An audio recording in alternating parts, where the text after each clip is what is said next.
Hey, what's up, guys? This is Andrew Rozenstruik. I'm giving you another UFC prediction video. This time for the annual December pay-per-view. It's always a great pay-per-view, last pay-per-view of the calendar year. So we have UFC 282 Blachowicz versus Ankalaev. Pretty geeked up by the card, man. As I dive into the card and look at each individual fight, it always kind of makes it more of a card that I'm looking forward to. So it goes down today, Saturday, December 10th, 2022. Prelim start at 6:30.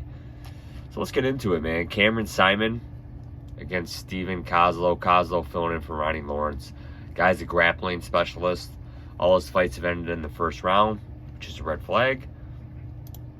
Going against Saaiman, who just looked absolutely phenomenal on the Contender Series. I remember watching this Contender Series fight thinking, my God, man, this guy's special. And I think he's going to finish Steven Kozlo probably in the second round when Kozlo fades. Maybe in the first. Eric Silva against TJ Brown. Eric Silva looks a lot bigger than TJ Brown. But this problem is this guy, all his fights end in the first round. And if he doesn't get this done in the first round, how's this guy going to look? He goes all out in the first. I'm going to side with Brown. I don't like backing this guy at all, but I'm going to side with TJ Brown here to pick up the win. Billy Quarantillo against Alexander Hernandez. Man, I mean, Alexander Hernandez looked thick at 155. How's his strength and cardio going to hold up at 45? Very interesting question here. Billy Q's a little taller than him. I just want to see these guys grapple and wrestle and see how their strength matches up against each other. I'm going to start with Billy Q. Always wary of a guy dropping down a weight class and fighting there. But, man, maybe this is the proper weight class for Alexander Hernandez, but I'm not going to buy into it yet. Chris Curtis against Joaquin Buckley. I'm just not a big believer in Buckley, man. I just don't like this guy. Just not really sold on his skill. Chris Curtis, he got outpointed by Jack Hermanson in London, man. I mean, Hermanson just sticks and moves. Curtis just plots forward. But I like Curtis here against Buckley, man. I don't like backing either of these guys, but I'm going to back Curtis against Buckley.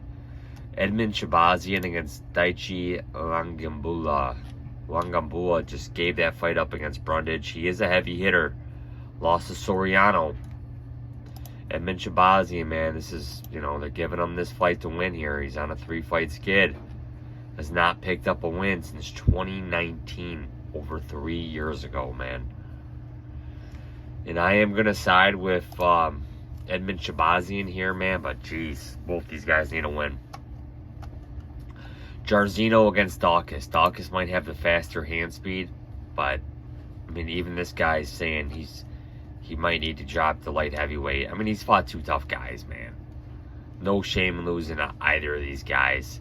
Needs to get his confidence back. It's going to be very hard to do here against a heavy hitter like Jairzinho. Jairzinho is just one of those guys, man. It's like you're damned if you bet on him, you're damned if you bet against him. And I thought he, going into that Volkov fight, I kind of thought he stood a decent chance of potentially maybe upsetting Volkov, man. And they exchanged some heavy leather, man, but Volkov just got the better of him early on, man, and got him out of there. I do think he would have beat Marcin Tybura, just not really sold on Tybura. No shame in losing to Blades. He went all 3 rounds. Again, he needs a win here. And I am going to side with Jairzinho here, man, to knock him out. Interesting fight here. Jay Perrin against Rosas Jr. Man, if Jay Perrin can keep this fight standing and just big brother him, just piece him up on the feet, that is a highly possible thing. But I think the UFC might know a little bit. I don't think they want to throw this kid in for a loss. He's 18 years old, man. I'm going to side with Raul Rosas Jr. His grappling is off the chain, but this guy's striking is probably sloppy, man. Very sloppy. I'm going to side with Rosas here, man, but I am not sold on this kid. Bryce Mitchell against Ilia Topuria. I was on Bryce Mitchell early, but I'm going to side with Topuria here, man. I just think he's just a more well-rounded fighter. Very interesting fight, man. Darren Till against Dricus du Plessis. Darren Till's just acting very weird. Just not sold on this guy being back. I mean, he hasn't fought since he fought Robert. No, he fought in September of 2021. Oh, that's right, against Brunson. Forgot all about that fight. I'm going to side with du Plessis here, man. This guy, he's like a robot, though. He's slow motion, but he's action-packed. Very heavy hitter. Very fast and explosive. But those type of guys, they need a rest period, you know, to kind of get their bearings back, get their energy levels back. But I'm going to side with du Plessis here, man. Just don't know. I mean, if Darren Till shows up ready to fight, this guy could counter fucking du Plessis and put him out. But I'm going to side with du Plessis here. Ponzinbbio against Morano. You can never really count out Morano, man. This fight's taking place 10 pounds up at 170. Morano taking this fight on short notice. Morano's a gamer, man. He is a fucking gamer. I will not be surprised one bit if he pulls out this win. I'm going to side with Ponzinbbio. But again, nothing will surprise me.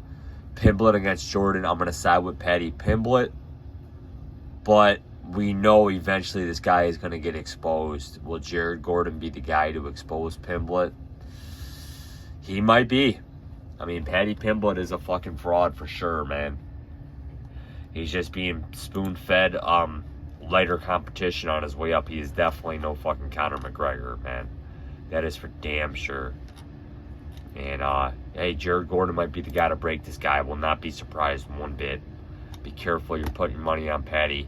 This guy will get exposed at the upper echelon of this fucking division. Jan Blachowicz against Magomed Ankalaev. This is a fight that Ankalaev should win. Hands down. You know, the more well-rounded fighter, probably more volume. But again, guys, we've seen Jan Blachowicz thrive in these underdog roles. He was a fucking underdog to Rakic. Rakic broke his leg. Fight was probably 1-1 going into the third against Rakic. Knocked out Corey Anderson as a big dog. Who's to say this guy can't fucking land, man? You know, the only difference, this guy, they've been training to fight each other. Except this is 5 rounds. But again, nothing will surprise me, man. We cannot rule out Jan Blachowicz here, man. Believe me, I'm high on Ankalaev. Believe me, I like Ankalaev a lot. But man, we don't know why Blachowicz had that poor performance against Glover Teixeira, man. We don't know why that happened. But man, I am just not discounting Blachowicz here, but I am gonna side with Ankalaev.